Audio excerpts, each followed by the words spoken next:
Queridos, João capítulo 9 é um milagre que apenas João relata. Eu tenho falado aqui, até mesmo no estudo de quarta-feira, falamos sobre João capítulo 10, sobre o bom pastor e as suas ovelhas. E João, ele escreve o evangelho de Jesus para a igreja. Então, por isso que João não faz parte do evangelho sinótico, porque dos evangelhos sinópticos, porque ele foi escrito debaixo de uma outra ótica. João, então, escreve para a igreja. João relata milagres que Mateus, Marcos e Lucas não relataram, porque ele sabia que a igreja precisaria ouvir detalhes de milagres que Jesus fez. Irmãos, como é bom ouvir milagres que Jesus ainda faz. Eu não sei se vocês têm acompanhado aí na internet, Deus tem dado experiência às crianças. Ontem eu falei aqui na consagração de uma criança que, após um coma, ela acorda, pede um papel e com muita dificuldade ela escreve Jesus é real, você viu? Jesus é real. E após escrever isso, ela morre. Ou seja, Deus deu a experiência daquela criança encontrar com Jesus, ver Jesus, relatar isso num papel e depois partiu para o Senhor. Também hoje ocorreu um vídeo na internet de um menino, após sofrer um acidente de skate, ele volta de uma anestesia e ali tem médicos falando, mas quando se volta da anestesia é normal ter delírio. Ele não tinha delírio. Ele falava que Jesus é lindo. Eu lembrei do louvor de hoje. Ele falava que Jesus tinha fogo nos olhos. Ele começou a chorar dizendo, eu não sei falar inglês, né? Mas Jesus, né? Eu já olhei para quem tem uma noção, né? Jesus, beautiful.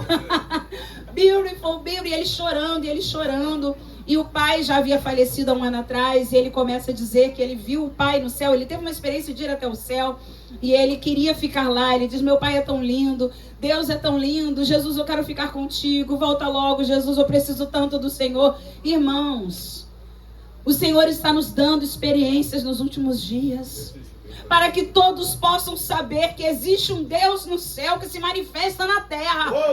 Aleluia! Existe um Deus que está vivo.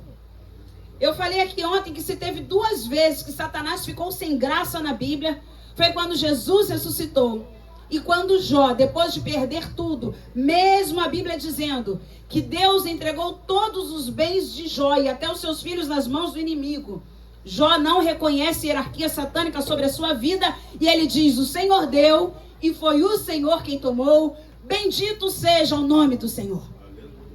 Jó sabe que tudo que ele tem pertence a Deus. Jó sabia que a sua vida, a sua casa, a sua família estavam nas mãos do Senhor. Mas, pastor, a Bíblia diz que estava agora no poder do inimigo, mas foi com a permissão de Deus. Jó não perde tempo citando o nome do inimigo. Jó diz que Deus deu, mas Deus também foi quem tirou. E Satanás ficou sem graça, porque nem naquela hora Jó dá glória ao nome dele. E é interessante que depois você não vê mais Satanás falando no livro de Jó. Acabou a graça dele. E outro momento foi quando Jesus ressuscitou. O diabo achou que tinha matado o Filho de Deus, mas na verdade Jesus foi quem se entregou por nós. Ele falou, ninguém tira a minha vida, eu dou a minha vida. E quando Jesus ressuscita, irmãos, depois é assunto aos céus, quando ele começa a aparecer novamente, quando ele começa a se revelar, exatamente a visão que João tem lá no Apocalipse, como a Glaucinha louvou hoje, ele tem fogo nos olhos. Em sua coxa está escrito Rei dos Reis e Senhor dos Senhores. Da sua boca sai uma espada afiada. No seu manto tem sangue. Aleluia. Aleluia. É esse Deus que nós servimos. O inimigo pode tentar nos oprimir. O inimigo pode tentar nos colocar para baixo. Mas eu quero te dizer que você tem um Deus vivo que te levanta. Aleluia. Aleluia. Então João, ele deixa milagres para nós que verdadeiramente mudam a nossa ótica. No capítulo 9, no versículo 1, aqui nós já temos um detalhe muito lindo que diz assim, caminhando Jesus viu na minha Bíblia diz, caminhando Jesus viu um homem, cego de nascença. E eu gosto dessa versão porque nós podemos observar que enquanto nós olhamos para as deficiências das pessoas, Jesus olha para a nossa humanidade. Enquanto o ser humano gosta de olhar para as deficiências, para aquilo que falta na pessoa, Jesus olha na sua completude. Jesus olha aquele ser humano, que ele quer deixar que aquela pessoa não seja mais criatura, mas fazer dele agora um filho. Porque, irmãos, todos somos criaturas de Deus, mas filhos são somente aqueles que obedecem a sua palavra. Então, Jesus viu um homem cego de nascença. Que coisa linda! Hoje, o Senhor não está olhando aqui as nossas deficiências. Quem tem deficiência aqui, levante a mão. Meu Deus, glória a Deus que nós as reconhecemos. Porque no ano de 2025, o que mais nós estamos vendo é um evangelho triunfalista, onde ninguém pode ter problema, onde a igreja tem que ser rica, onde as pessoas não têm doença, se tem doença é problema. E vamos ver isso aqui na história desse homem. No versículo 2, a Bíblia diz assim: e os seus discípulos perguntaram: mestre, quem pecou? Este ou os seus pais, para que nascesse cego? Irmãos, naquele tempo era comum uma enfermidade ser consequência de pecado. Isso era muito comum para os judeus. Os judeus faziam algumas analogias e entendiam então que se aquela pessoa sofreu com mal ou sofre com algum mal, é consequência de pecado. O que mais me assusta é que quem fez essa pergunta foram discípulos. Os discípulos perguntaram: quem pecou? Este ou os seus pais, para que nascesse cego? Porque o cego de Jericó, ele possivelmente se tornou cego. Ele pede ao Senhor que eu torne a ver. Mas o cego de nascença de João 9, ele nunca viu nada. E então eles compreendem, entendem e acham que por ele ter uma dificuldade maior é porque o seu pecado, ou o pecado dos seus pais, foi muito grande. E nós não vemos muita diferença em relação aos dias de hoje. Essa teoria se chama teoria da causa e efeito, ou do pecado pré-natal. Irmãos, olha isso. Olha a crendice. Eu tenho falado aqui como os judeus, eles eram supersticiosos, místicos, e como a igreja no Brasil e no mundo está se tornando supersticiosa e mística. Eles acreditavam que a criança no ventre poderia ter pecado. Eles acreditavam que era a teoria da causa e efeito, ou seja, fez alguma coisa, os seus pais fizeram alguma coisa, essa criança nasce cega. Mas Jesus não está nem aí para o que aconteceu no meu passado, no teu passado, na tua história, porque Ele tem um futuro maravilhoso para mim e para você. Eu gosto muito de 1 Samuel capítulo 16, versículo 7. Quando o profeta Samuel, enviado pelo Senhor, vai até a casa de Jessé, ungir o novo rei de Israel. E ele começa a olhar para a aparência dos filhos de Jessé e achar que os mais fortes, mais altos, mais bonitos e mais capacitados seriam o novo rei de Israel. O que Samuel não sabia é que Deus naquele dia falaria com ele: Samuel, eu não vejo como o homem vê. Eu vejo o interior, o coração. O homem vê o exterior e a aparência. Quantas vezes nós julgamos um livro pela capa? Irmãos, a própria Bíblia não é atrativa. Hoje nós temos algumas Bíblias modernas, como a Ana tem um leão na frente. Mas você olha para a Bíblia original, ela não é atrativa, mas o que tem nela jorra vida. O que tem nesta palavra, onde os anos e os séculos se passaram, mas não puderam apagar aquilo que está escrito aqui, irmãos, o seu poder de Deus. Que livro poderia subsistir tantos 1000 anos como a Bíblia Sagrada? Somente o Senhor pode fazer isso, porque nesta palavra nós encontramos vida. No versículo 3, a Bíblia diz assim: respondeu Jesus, nem ele pecou, nem seus pais, mas foi para que se manifestem nele as obras de Deus. Ou seja, Deus permitiu aquele homem nascer cego para que Jesus o curasse. Você tem noção quantas coisas vão acontecendo na minha e na tua vida para que Jesus manifeste a glória dele em nós? Amém. Irmão, se Lázaro não tivesse passado o que passou, nós hoje não poderíamos dizer: Jesus cura até um defunto de 4 dias. Ressuscita. Tira do túmulo. Amém. Então existem situações que nós precisamos nascer com elas. Ah, pastor, eu vim de uma família muito difícil. Eu vim de uma história muito complicada. Todos nós temos uma história complicada na família, não é verdade? Todos nós éramos para ser ricos, mas alguém fez alguma coisa. Já viram isso na internet? Alguém fez alguma coisa, perdeu todo o tesouro e aí ficamos pobres. Sempre tem uma história. Gente, na minha família tem uma história assim, isso é sério. Dizem que o meu avô, tataravô, veio de Portugal com um ouro, um baú, e aí enterrou o ouro lá perto de uma fazenda, que meu tio até bem pouco tempo queria ir lá na fazenda ver se esse ouro estava lá, se ele encontrava o tal do ouro. Irmãos, todos nós temos uma história. Mas existe um propósito na tua vida. Salmo 139, o Senhor nos sonda e nos conhece, sabe quando assentamos e levantamos, de longe penetras o nosso pensamento, esquadrinha o nosso andar, o nosso levantar, o nosso deitar, ainda a palavra não me chegou à boca e Ele conhece toda. Amém. Os meus livros foram escritos, os meus dias foram escritos no livro da vida, quando nenhum deles havia ainda. Você pensa o que é isso? Pensa que os teus dias estavam lá anotados no livro de Deus. Nesse dia a Estela nasce. Nesse dia o Carlos nasce. Nesse dia vai passar uma dificuldade, porque no outro eu estou dando vitória. Amém. Tudo isso para o meu nome ser glorificado. Amém. Aleluia. Então aquele homem esperou muitos anos. Ou melhor, sonhou muitos anos com a cura. As pessoas que nascem cegas, irmãos, elas sonham. E todo mundo quer saber uma coisa, se sonha em preto e branco, se sonha com... Se nunca viu nada, já viram isso? As pessoas têm essa curiosidade. Se ela nunca enxergou, ela vai sonhar como? Como ela vai sonhar com algo que ela nunca viu? Irmãos, isso é muito sério.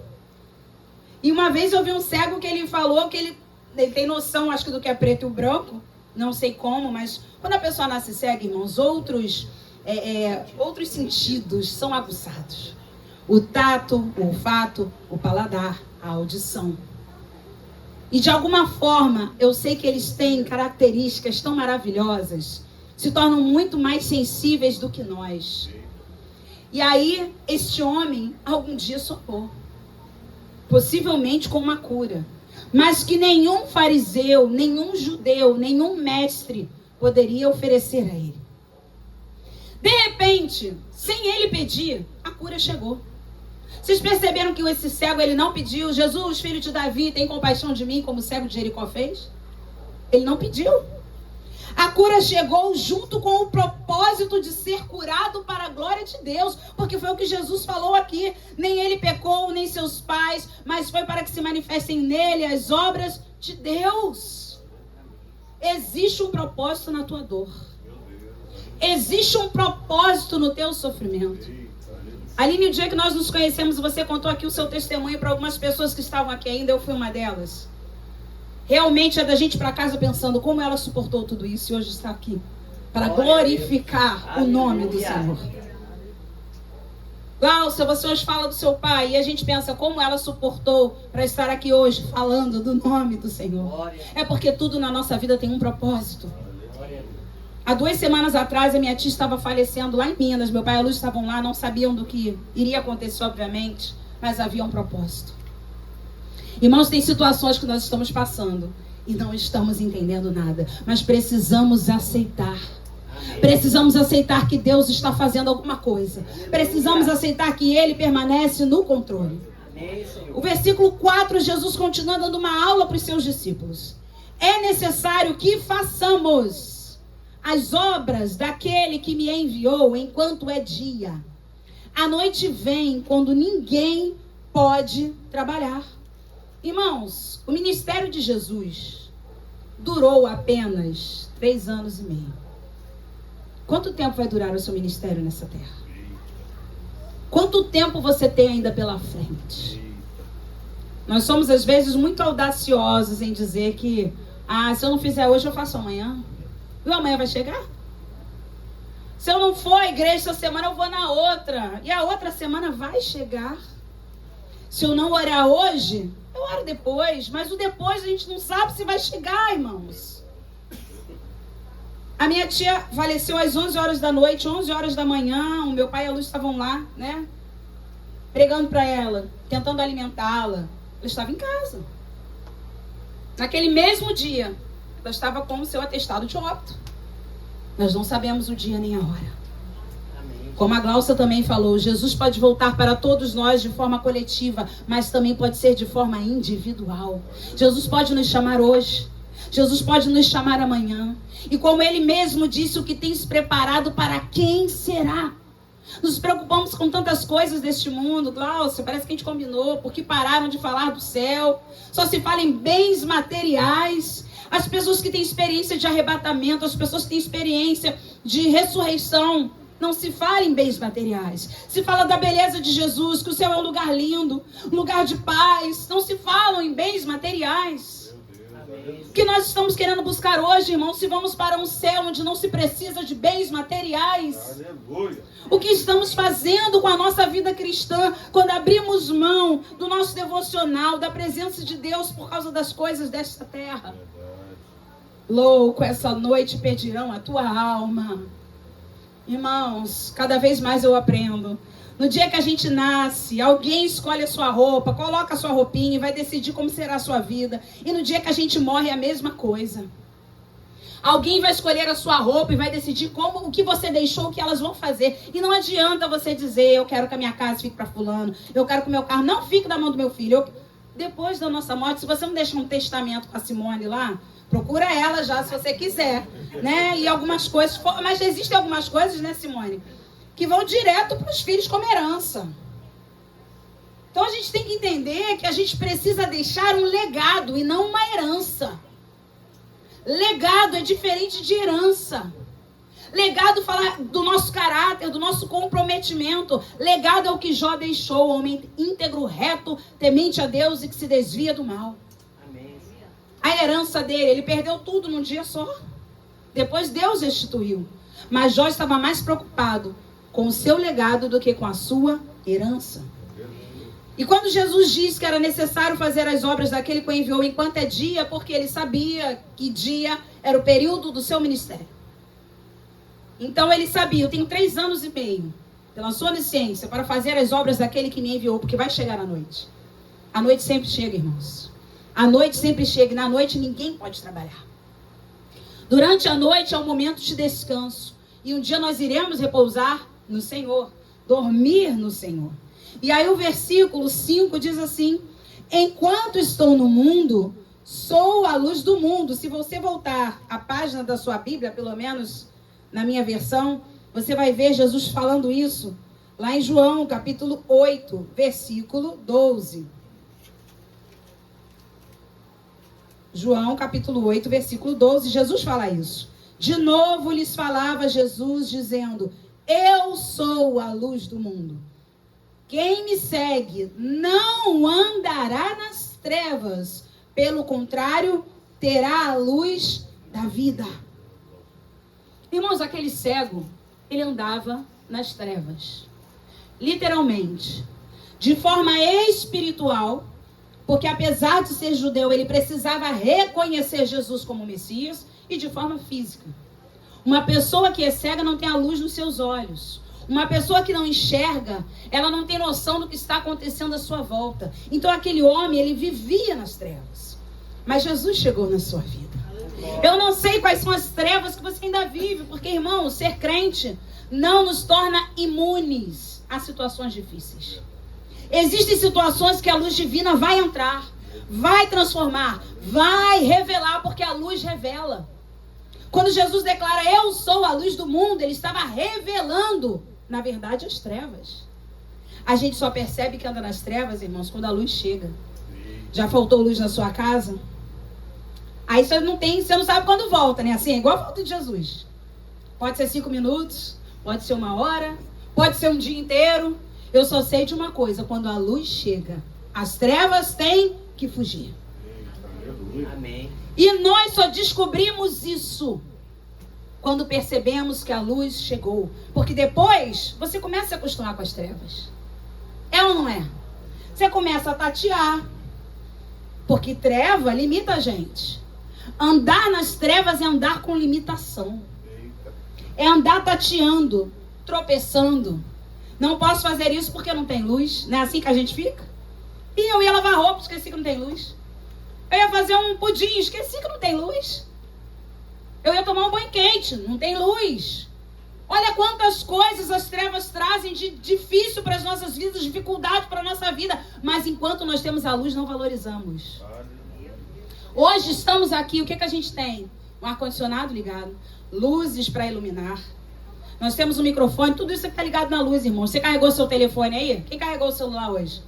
Foi na energia elétrica, não foi? Olha os benefícios da luz. Só que a gente só valoriza quando ela falta. Jesus está todos os dias chamando você para um encontro com Ele, para um devocional com Ele, para um momento com Ele, para estar na casa dele. Ah, irmãos, mas sabe o que nós fazemos? Preferimos as trevas. Preferimos ficar ali acomodados naquela dificuldade de caminhar, dificuldade de falar, dificuldade de enxergar. Olha, eu não sei, porque falta luz e a gente fica até com dificuldade de ouvir. Não me pergunte por quê. É igual a pessoa que ajudar o cego a atravessar a rua. O Senhor que ajuda, gente, ele é cego, ele não é surdo. As pessoas gritam, o Senhor que ajuda. Quando falta luz, a gente fica com dificuldade de ouvir. Não sei porquê, tudo fica estranho. Mas Jesus veio aqui nesta noite para mim e para você, para nos ensinar. Eu sou a luz do mundo. Quem me segue jamais andará nas trevas. Aleluia. Aleluia. Versículo 6, a Bíblia diz assim: dito isto, cuspiu na terra, e tendo feito lodo, em algumas versões diz argila, ou barro, ou lama, com a saliva, aplicou aos olhos do cego. E é interessante, irmãos, que nós temos uma informação que naquele tempo era muito comum essa prática. Colocar lodo nos olhos. Misturar saliva com terra para tratar infecção nos olhos. Até então, o cego pensou o quê? Ele é um médico. Só vai tratar. De repente, os meus olhos estão um pouco vermelhos e daqui a pouco vai ficar melhor. Mas eu não vou ficar curado. Eu não vou ficar curado, porque era comum essa prática. Eu não sabia disso, mas estudando a gente vai aprendendo. E aí eles tinham esse hábito. Infecção nos olhos era tratada com lama, com barro. O que ele não sabia é que naquele lodo, naquela lama, naquela argila, naquele barro, tinha a saliva do Senhor. Ou seja, o DNA de Jesus agora estava no cego. Irmãos, nós temos o DNA de Jesus. Porque somos filhos. Porque somos filhos, porque somos herdeiros. É linda essa história porque ele pensa que até então tudo está natural. É como se ele tivesse ido num médico que deu aquele expectorante e fala para ele, agora você vai ficar melhor da tosse. Ou deu um antitussígeno. Você vai ficar melhor dessa tosse. Ou deu uma dipirona. Essa dor vai melhorar. Não, mas ele agora estava diante de alguém que fez um remédio sobrenatural. Ele estava diante de alguém que preparou esse lodo, preparou essa lama para colocar nos olhos dele. Para quê? Para denunciar a deficiência. Irmãos, a deficiência em nós precisa ser denunciada. Enquanto nós não reconhecermos onde precisamos mudar, continuaremos como cegos. É uma geração que ninguém tem problema, é uma geração que ninguém é fofoqueiro, é uma geração que as pessoas falam, é Deus, fala. Passamos o culto dizendo, misericórdia, assim mesmo, papai. Mas a Bíblia fala lá em Tiago que a palavra precisa ser espelho. Porque o espelho não pode revelar as deficiências da Mônica, mas sim as minhas deficiências. Eu não posso pegar no espelho, colocar no meu rosto e achar que eu estou vendo qual é o defeito da Mônica. Eu tenho que pegar o espelho, colocar no meu rosto e ver as minhas deficiências, que é o mais difícil, irmãos. Nós muitas vezes saímos da igreja, ou de alguma reunião, ou da casa de alguém, só falando mal. A comida estava boa, mas estava tudo sem sal, né? Eu achei que também não estava muito quentinho. Aí você percebeu que as coisas não eram de qualidade? Pelo amor de Deus, irmãos. E você, quando faz as coisas são perfeitas, para alguém talvez não seja. Aquele cego, ele tinha uma deficiência. Ele tinha uma deficiência. Jesus faz esse lodo e aponta agora a deficiência deste cego. E ele aplica nos olhos do cego algo que muita gente teria nojo. Eu não sei se vocês estão acompanhando o apóstolo Paulo, a nova série da Record, que está incrivelmente boa. Eles estão sendo muito fiéis à palavra. E a gente vê que quando alguns fariseus passavam por cristãos, ou alguns religiosos, alguém que seguia a tradição judaica, mas não queria se tornar um cristão, eles cuspiam no chão. Isso já é uma prática antiga. Quando o povo de Israel, ou melhor, quando o povo de Judá, foi levado lá para a Babilônia, e quando eles se identificavam como um povo israelita ou alguém que era judeu, eles cuspiam no chão. Os babilônicos cuspiam também no chão. Como se fosse um sinal de desprezo, de nojo, de eu quero me afastar de você. Que o cuspe é você tirar de dentro de você aquilo que você imagina que não presta. É isso ou não é? Que você cospe coisa boa. Alguém come o empadão da Patrícia Kelly, cospe? Alguém come o bolinho de aipim da vovó Val e cospe? A gente não é, pastor? A gente só bota pra fora aquilo que não presta. Só que na saliva de Jesus só vem o que é bom. Porque tudo que sai dele emana vida. Tudo que sai de Jesus emana cura. Até aquilo que você acha que não é bom pra você, se vem de Jesus, vai ser bom. Amém. Irmãos, era a saliva do mestre. Era a saliva de alguém que era o próprio Deus. Aliás, Jesus estava presente na criação do homem. Façamos o homem conforme a nossa imagem, a nossa semelhança, apontando que 3 estavam ali: Pai, Filho e Espírito Santo. Jesus sabia do que o homem era formado: barro, pó. Então Jesus pega o seu DNA, molha na terra de onde o homem foi formado, faz aquela argila, aquela lama, aquele lodo, aquele barro, coloca nos olhos do cego, e você não vai ver o cego ainda se manifestar. E é interessante que aquele cego, ele não pergunta nada, não reclama de nada. Irmãos, ele era cego, mas ele ainda tinha o tato. Ele sentia as coisas na pele, literalmente. Jesus coloca então algo nos olhos dele, possivelmente meio gelado, porque depois da saliva ir para a terra e voltar para os olhos dele, ele poderia estranhar, mas ele pode ter pensado: é mais um médico que quer me curar, usando uma prática comum. Mas nada que vem de Jesus é comum. Fala comigo: nada que vem de Jesus é comum. E aí a gente vai para o versículo 7, que diz assim: dizendo-lhe, olha o que ele fala para o cego: vai, lava-te no tanque de Siloé, que quer dizer enviado. Ele foi, lavou-se e voltou vendo. Porque não faltava mais cura, faltava agora água. Eu não sei se vocês entenderam. A Aline já pegou. Que eu vejo quando os irmãos já estão balançando, é porque a pessoa já entendeu qual é o mistério. Não faltava cura, faltava água. Quando Jesus aplicou, na verdade, aquela argila nos olhos do homem, a cura já estava ali. Ele não enxergava porque não jogava água. A igreja não está vivendo milagres sobrenaturais porque não quer jogar água. Não quer pegar a palavra para limpar, para lavar, para tratar, porque só os obedientes vão receber. Ele tinha uma deficiência, Jesus denuncia a deficiência. O que você tem que fazer? Se lavar. Mas sabe o que acontece? A gente, quando eu falo igreja no mundo, prega contra o adultério, prega contra a mentira, prega contra o assassinato, que não é só matar alguém fisicamente, mas odiar um irmão na graça já é um assassinato. Então entram várias coisas. Sabe o que a gente faz? Sai pro outro. A gente não quer se lavar. A gente não quer ir no tanque de Siloé, olha, palavra. Irmãos, é muito difícil fazer algo que a nossa carne não quer. É ou não é? É muito difícil. Mas com a ajuda do Espírito Santo, tudo é possível. Nessa série eles mostram Saulo sofrendo ali no início da sua conversão. E os irmãos confortando Saulo, dizendo para ele: o Espírito Santo vai te ajudar, Saulo. O Espírito Santo vai te ajudar, Saulo. O Espírito Santo agora vai te guiar a toda a verdade. Não despreze a presença do Espírito Santo em nós. Ele é o próprio Deus. Jesus mesmo falou: eu vou para o Pai, mas vou deixar alguém aqui com vocês. O Consolador, o Espírito da verdade, que vos ensinará todas as coisas.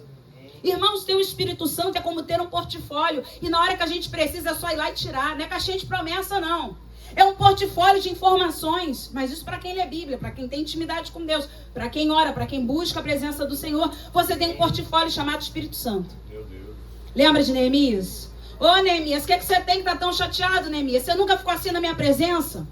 Você nunca ficou assim, Neemias? Eu recebi notícias do meu irmão Hanani. Jerusalém está destruída, os seus muros estão queimados, as portas foram consumidas pelo fogo. o rei pergunta para Neemias: o que você quer? A Bíblia diz que Neemias orou em pensamento. Naquele momento o Espírito Santo certamente se manifestou nele. E desse portfólio Neemias tirou: preciso de ajuda sim, preciso de madeira, preciso de pessoal para ir comigo. Irmãos, que coragem. Quero ir lá na minha terra, na terra dos meus pais. Eu quero ir lá para poder reconstruir os muros de Jerusalém. Irmãos, sabe aquela coisa que você fala, já aconteceu com vocês? Eu não acredito que eu tive coragem de falar isso. Eu não acredito, só pode ter sido o Senhor. Não fui eu que falei, foi o Espírito Santo. É esse portfólio perfeito que você tem diante de você. E você tem acesso 24 horas do dia e da noite.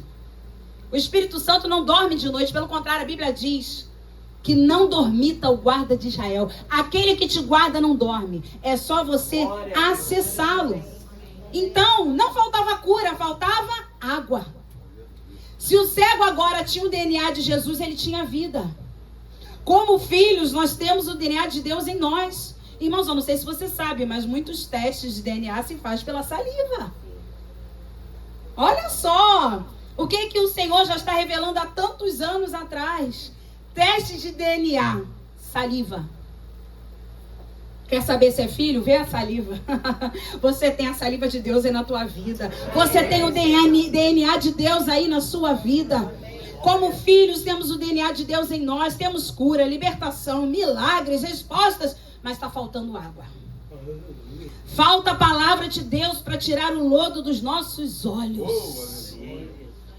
Irmãos, não abra mão do seu devocional. Não abra mão, irmãos, da leitura da Bíblia. A minha Bíblia é toda marcada. Eu falei aqui, acho que foi na quarta-feira, que eu não consigo me ver sem a minha Bíbliazinha querida. Porque ela está toda marcada, ela tem várias coisas escritas. E quanto mais eu falo, eu leio, o Senhor me mostra outras coisas, porque a palavra dele se renova. A palavra dele se renova. Se Jesus, que era o próprio Filho de Deus, era o próprio Deus, ele ia na sinagoga, ele abria a palavra, abria os rolos e ensinava mediante a palavra. Como nós podemos viver nesse mundo sem ler a palavra? Eu não sei em que momento você vai fazer o seu devocional, mas aqui no Clube do Livro nós já conversamos sobre isso. Algumas irmãs conseguem meditar melhor à noite. E não tem problema nenhum. O problema é você separar um tempo do seu dia para ler esta palavra, porque a palavra vai te lavar. Hoje a Ana mandou para mim assim: mãe, aquele versículo que a gente tanto fala em Provérbios, eu achei ele em Provérbios. Quem ama, corrige os seus filhos. Falei: Ana, você não lembra do Diante do Trono?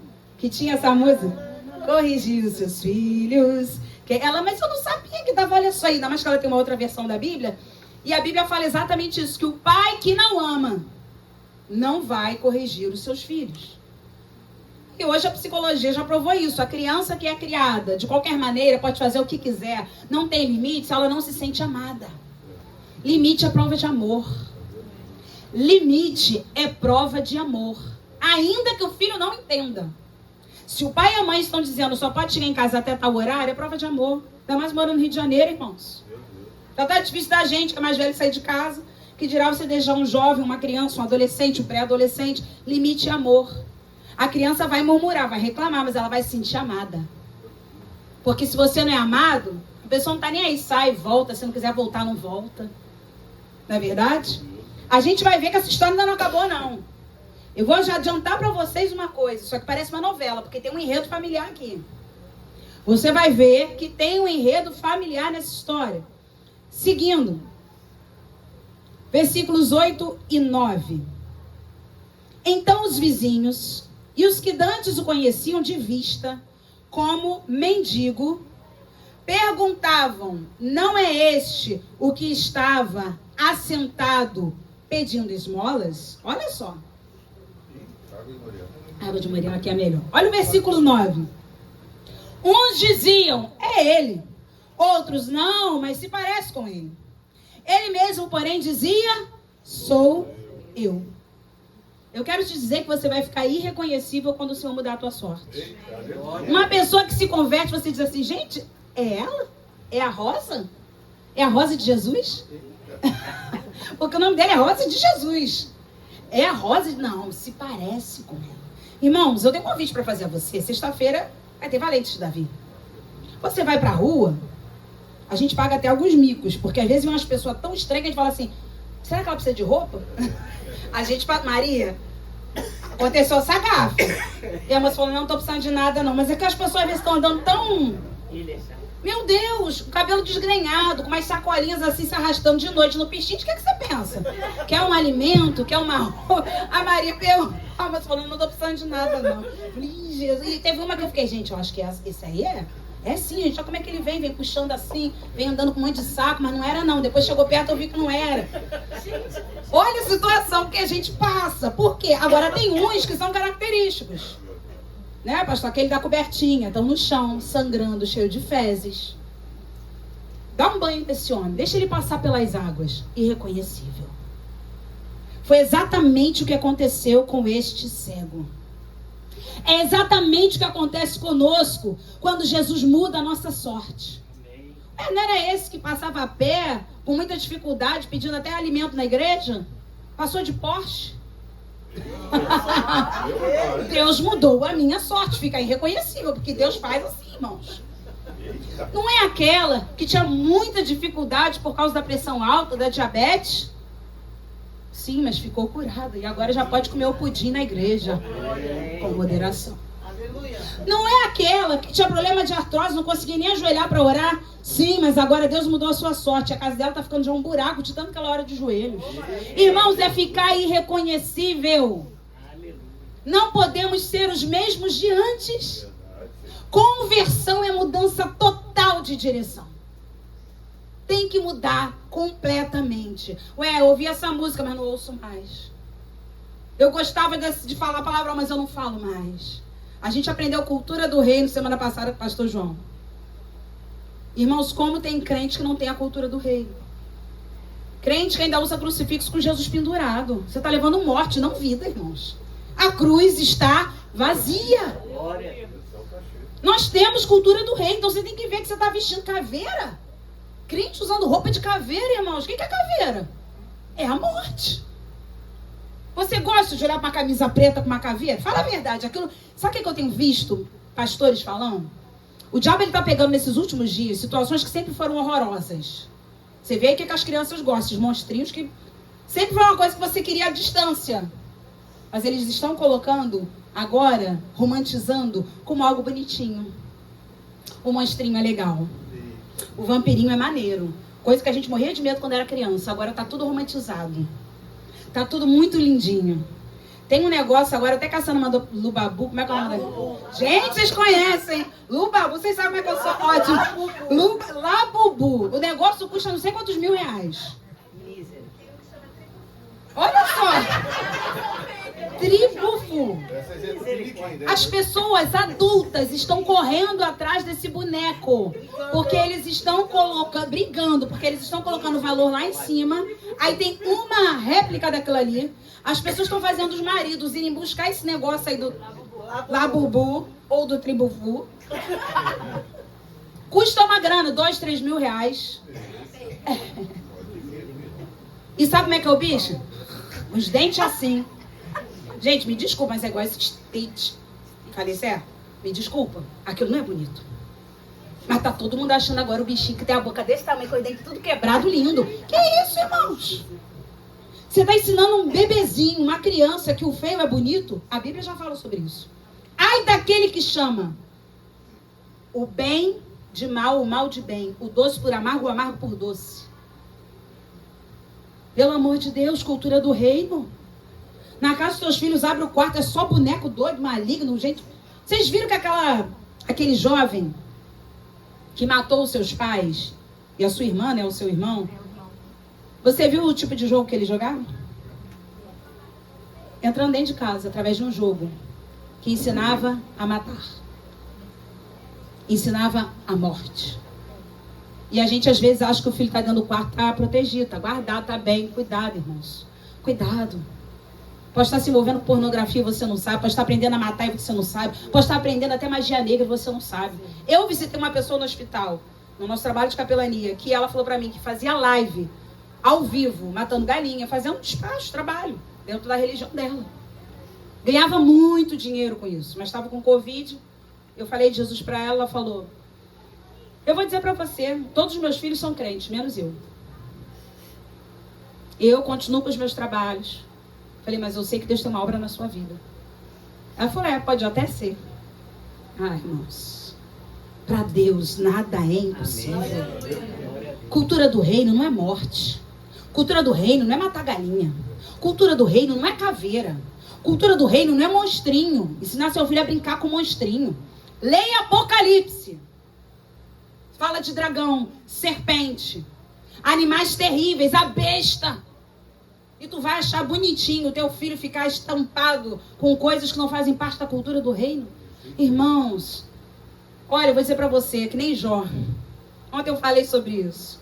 É melhor a gente errar pra mais do que pra menos. Jó era um homem tão íntegro, tão reto, tão temente a Deus e que se desviava tanto do mal, que ele não queria prova na Bíblia. Me prova na Bíblia que o Stitch não é de Deus. Me prova na Bíblia que eu não posso beber, que eu não posso fumar, que eu não posso... Irmão, Jó era assim, vai que dê ruim. Não quero não. A Bíblia diz que ele oferecia sacrifícios porque talvez os seus filhos tenham pecado. Ou seja, o filho não chegava em casa bêbado, o filho não chegava em casa brigado com ninguém, mas Jó pensava, vai que eles pecaram. Irmãos, vamos errar para mais, no sentido bom da palavra? Pensa uma coisa, eu preciso disso para viver? Pensa numa coisa. Você imagina Jesus entrando por aquela porta com uma camisa de caveira? Não consigo ver Jesus assim. Não consigo imaginar o meu mestre assim. E não é porque nós estamos em 2025 não, mas se Jesus vivesse em 2025, eu imagino Jesus como uma pessoa pura, limpa, boa, com linguajar bom, com cultura do reino, abrindo mão de coisas que não edificam, não estando em lugares imundos, a não ser para pregar. Eu veria Jesus sim ali no bar do Pichincha, pregando o evangelho, puxando uma cadeira, que nem a gente, o pastor Luiz conhece aquele segurança ali daquela padaria, né? Tá sempre sentadinho naquela cadeira, o pastor Luiz não tá ali bebendo. Sempre aquele homem pede um lanche e pede oração. Sempre.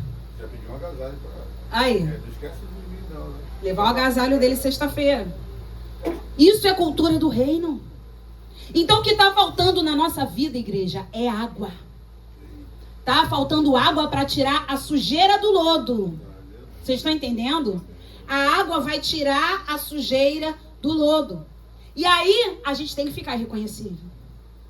Aí a gente vai falar, eu não sei vocês, mas hoje mesmo a Ana levantou, aí eu tava vendo desenho bíblico da Record, eu sou dessas, né? Fiz meu devocional, aí, gente, desenho bíblico, ressurreição de Jesus, só eu vi, né? Com certeza, pelo jeito, só eu vi. Ah, meu Deus. Semana passada foi sobre o filho pródigo. Gente, desenho é muito bom.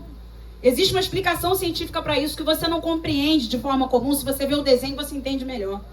E aí, hoje era a ressurreição de Jesus. Aí, acabou o programa, enfim, começou um negócio de culinária. Eu olhei, aí eu não estava prestando atenção, voltei para a Bíblia, fui dar mais uma olhada em alguns textos que eu queria ver. Aí eu olhei de repente para a televisão e falei, Ana, parecem crentes. Alguém fazendo comida, uma pessoa fazendo oração, aí não deu outra, já tinha até um pastor na história. Porque o reino tem uma cultura própria, o reino tem um linguajar, o reino de Deus tem um modo de se vestir. Lembra de Pedro? Pedro começou a negar Jesus, mas a criada falou assim, o jeito dele falar, andou com ele. Mesmo ele negando Jesus, a Bíblia diz que o falar de Pedro o denunciou. Era tipo assim, eu andando com Jesus, misericórdia. Ué, misericórdia é coisa de crente. Misericórdia, eu, hein? Agora se fala, credo em cruz, crê em Deus Pai, aí tu vai falar, não, realmente não é. Cruz credo, nossa senhora, vocês vão falar isso tudo. Meu Deus, a minha prima, lá de Minas, ela criança, minha tia ensinava ela, credo em cruz, ficava assim, ó, se ela ouvisse alguma coisa, ela deve lembrar, porque ela, às vezes, nos assiste aqui pelo Instagram, e hoje já conhece o Senhor Jesus. Mas eram hábitos que nós tínhamos. Passava no cemitério, ó. Irmãos, a única coisa que eu faço, se eu estiver passando na rua, nas nossas caminhadas, tiver uma obra de feitiçaria, está repreendido em nome de Jesus, só. Isso aqui não vai salvar, terço não vai salvar. Andar com Jesus na cruz não vai salvar a gente de nada, livrar a gente de nada.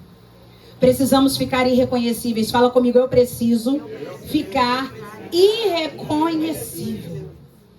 Aí eu fiquei pensando assim, gente, como é que aquele homem ficou irreconhecível, Andréia? Se ele era só cego. Vai, lava-te no tanque de Siloé. Ele foi, se lavou e voltou vendo. Gente, foi na mesma hora. Todo mundo, pastor Luiz? É ele? Gente, o homem só era cego. Ele só era cego. Mas aí nós temos algo aqui muito interessante. Possivelmente ele mergulhou nas águas de Siloé. Nas águas do enviado. E não apenas lavou os olhos. Isso aponta para o batismo. Quem passa pelas águas de obediência do batismo fica transformado. Sabe por quê? Sai a sujeira, sai a mendicância, sai o cheiro ruim. Olha, tudo isso com a água. Aquele homem não lavou seus olhos. Ele não lavou seus olhos, Maria. A gente vê na rua. Aquele que vocês, Realdinha, estavam ali cuidando. Se ele se lava todo, ele ia ficar reconhecido. Eu volto a dizer, sai a sujeira da mendicância. Porque, gente, quem mora na rua, pessoas em situação de rua, eles têm uma caraca, vocês já viram? Que tem que esfregar muito para sair. Porque eles não têm possibilidade de tomar um banho como a gente. Tem gente que toma, tem, né? Porque você vê um negocinho que a gente toma banho de criança, né? Toma banho direito. Aí olha atrás das orelhas, no pé. A água tirou a sujeira da mendicância, tirou o cheiro ruim. A água tirou o cabelo desgrenhado. Eu fiquei pensando nisso, aquele homem mergulhou. Você não vê uma pessoa em situação de rua com o cabelo cortadinho, muito difícil. Quando ele mergulhou no tanque de Siloé, o cabelinho foi para trás. O cabelinho desgrenhado agora está arrumado. A capa que o autorizava a oficiar como pedinte, ele não tinha mais. Meu Deus. Saiu os olhos sem vida. Você percebe quando a pessoa é cega. Os olhos não têm vida. Então agora saiu também os olhos sem vida, porque a água limpa tudo. Irmãos, quando a gente mergulha nas águas do batismo, eu já contei meu testemunho aqui várias vezes, que eu fui me batizar sozinho, eu tinha só 13 anos, meus pais não eram cristãos, minha tia que me levou para a igreja estava internada, tinha acabado de fazer uma cirurgia, minha prima que era da igreja estava com ela, e eu fui me batizar. Depois de 3 meses convertida. E eu fui me batizar porque eu queria ceiar.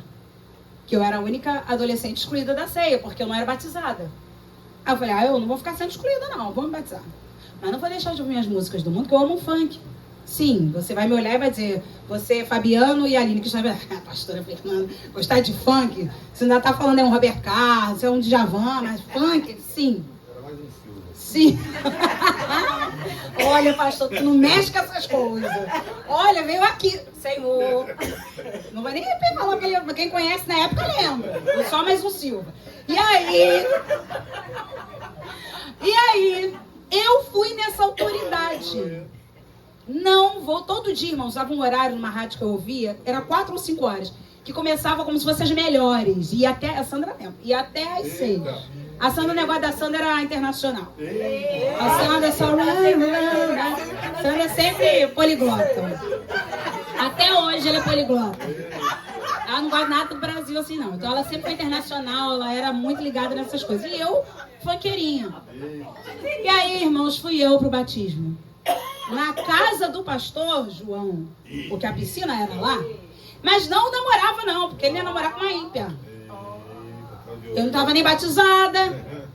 Fui eu me batizar. Voltei para casa. E me lembro, nesse tempo, o batismo era tipo 2, 3 horas da tarde. Cheguei em casa, o que eu fui ouvir? Funk. E quem disse que eu consegui ouvir? Irmãos, quando eu liguei na rádio, meu coração queimou, eu me senti mal. Eu comecei, o Espírito Santo na hora me lavou e eu fiquei irreconhecível. Naquele tempo tinha uma rádio chamada 105 FM, que era a rádio da Universal. Rede Aleluia, não sei se vocês lembram. O meu dedo foi direto, procurei, achei essa rádio. Nunca mais eu ouvi uma música que não glorificasse o nome do Senhor. Porque isso era pesado na minha vida. Ontem eu entrei numa loja, irmãos, pelo amor de Deus, falei, Ana Clara, vamos sair. Ela começou a rir. Ai, Ana Clara, pelo amor de Deus, estava alto. Djavan tocando, leva a sério, mas você... Olha, eu falei, pelo amor de Deus... Não dá, tua mente vai, a tua mente... Eu falei, vou fazer igual aquela... A filha da Baby do Brasil, qual é o nome dela? Sara Shiva, ela diz que fica falando em línguas. Ela diz, começa a falar em línguas pra mente ficar infrutífera, pro cérebro não acompanhar a música. Falei, Ana, vamos, Ana. Não vai ver nada não, né? Vamos. Aí hoje ela ficou rindo. O pai sabia que a minha mãe ficou mal numa loja ontem, que tava tocando umas músicas. Aí tinha esse tribalista. Falei, eu não sei de nada disso. Não. Em nome de Jesus, estou liberta. O Senhor me libertou no dia do batismo. O Senhor me libertou no dia do batismo. Eu tô chorando é com a abertura do apóstolo Paulo, irmãos. Ah, meu Deus. Bando Universos. Que fala de música de libertação, de transformação e de vida. Meu Deus. A gente precisa ficar irreconhecível. Joga a água. As águas do batismo precisam transformar a nossa vida por completo. Aleluia. Você não precisa abrir, mas Apocalipse 3,17, a Bíblia fala o que, irmãos? Para a igreja de Laodiceia.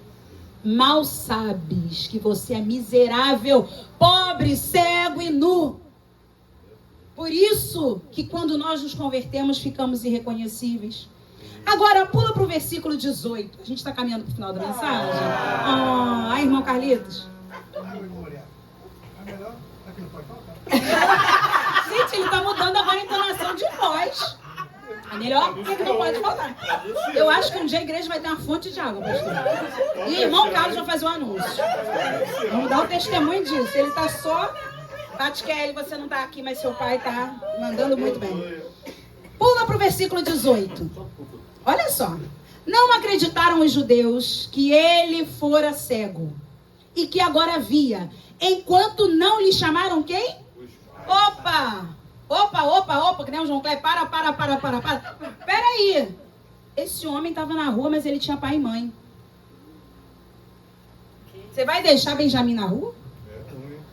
Vovô não deixa. Vovô não deixa de jeito nenhum, nem pastorinha, nem pastorinho. Eu já falo com ele na barriga, conhece voz de pastorinha, cadê essa pastorinha? Eu já mexo com ele. Gente, o cego tinha pai e mãe. Versículo 19, os interrogaram, é este o vosso filho, de quem dizeis que nasceu cego? Como, pois, vi agora? Então os pais responderam, sabemos que este é nosso filho, e que nasceu cego, mas não sabemos como vê agora, ou quem lhe abriu os olhos, também não sabemos. Perguntai a ele, idade tem, falará de si mesmo. Meu Deus, se eu sou a mãe desse menino, eu estava de joelho agradecendo a Deus. Você não vê alegria nos pais da cura dele. Essa família tinha um emaranhado aqui, uma história meio complicada que a gente não conhece exatamente. Mas era uma história complexa. O cego que mendigava tinha pai e mãe. Preste atenção agora aqui. Tinha um pai e mãe que frequentava a sinagoga. Por que eu estou falando isso? Porque os judeus mandaram chamar os pais e interrogaram eles na sinagoga. Jovens, o fato de seu pai e sua mãe estarem na sinagoga, na igreja, não vai te isentar de ficar pobre, cego, nu, andando como mendigo na rua. Não vai. E aí você percebe que mesmo assim, esse jovem era pobre, cego e nu. Parece que esse filho foi entregue às ruas e se tornou pedinte, porque a cegueira era vista como uma maldição na época. Nós não temos uma informação, mas irmãos, olha os pais. Idade tem. Pergunte a ele. Sabe por que eles fizeram isso? Lê o 22. Isto disseram seus pais, olha só, porque estavam com medo dos judeus. Pois estes já haviam assentado que se alguém confessasse ser Jesus o Cristo, fosse expulso da sinagoga. Eles não queriam sair da igreja. E quem era expulso da sinagoga, os judeus eles tinham 3 instâncias para isso. 3 decretos. No primeiro decreto eram 30 dias de exclusão. No segundo, por tempo indeterminado. E no terceiro, exclusão total. Nunca mais volta na sinagoga. Pelo jeito, a questão aqui, de que quem declarasse que Jesus era o Cristo, seria excluído definitivamente da sinagoga. E eles não queriam ser excluídos. Então eles expuseram o próprio filho. Irmãos, que família era essa? Por que esse menino estava na rua? Tudo bem que naquele tempo o Império Romano autorizava então pessoas que nasceram com deficiência ou que tinham alguma deficiência a receber esmolas. Lembrando a vocês que não é como nos dias de hoje não, era um ofício, tá? Quando Pedro e João subiam ao templo para orar, Quando eles falam para aquele homem, não tenho prata, não tenho ouro, mas o que tenho eu te dou, não é porque eles estavam dizendo para ele, tu não devia nem estar me pedindo, sabe aquela coisa que não tem não, tem hoje não. Não é como aqui, esquece isso. Pedro estava se justificando para aquele paralítico, assentado à porta formosa. Ele estava dizendo, eu sei que eu tinha que ter algo para te dar, porque isso era uma questão moral.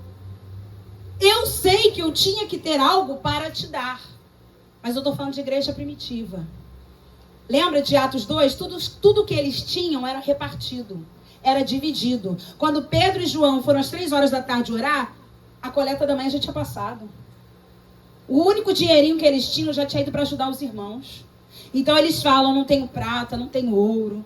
Não é como aquele que bate no vidro do nosso carro e a gente fala, não tenho. Não, hoje não, hoje não. Você tem medo até de assalto, né? Felizmente, hoje em dia está assim. Eles estavam se justificando. Mas o fato deles não terem prata nem ouro não fez eles esquecer o que eles tinham de verdade. Mas o que tenho te dou. Em nome de Jesus Cristo, levanta e anda. E ele ficou curado. Então era comum os judeus, pessoas que nasciam ali, como naquele tempo Roma dominava os judeus, Israel, eles autorizavam a pedir esmolas. Não era qualquer coisa, nós seríamos obrigados a dar esmolas naquele tempo. Então aquele homem foi para a rua, aquele jovem foi para a rua, por quê? Ele já tinha idade. Hoje em dia, eu acho que ele teria uns 21 anos. Maioridade no Brasil.